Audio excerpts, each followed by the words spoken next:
I get a great story about a recent wedding that I did.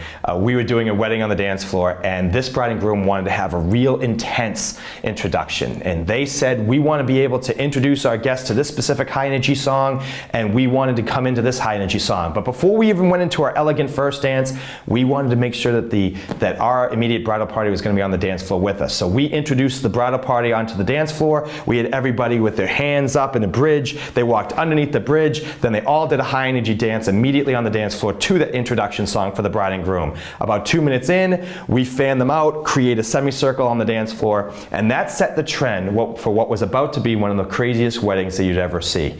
By the time the parent dances were over, we immediately opened up the dance floor. We had bridesmaids, ushers, guests all on the dance floor itself. And it was so hot in this day that 30 minutes into the dancing, almost every one of the ushers had their shirts off, whether it be having a wife beater type of a t-shirt on or just having no shirt on at all, and they're swinging the shirts around their heads by the end of the wedding reception.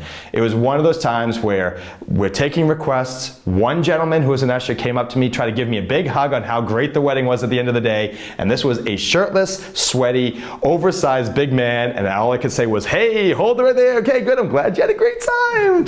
Let's keep our distance. And he said before the end of the night, he was gonna come up and give me a hug, and I was just dodging him for about a half an hour by the end of the event.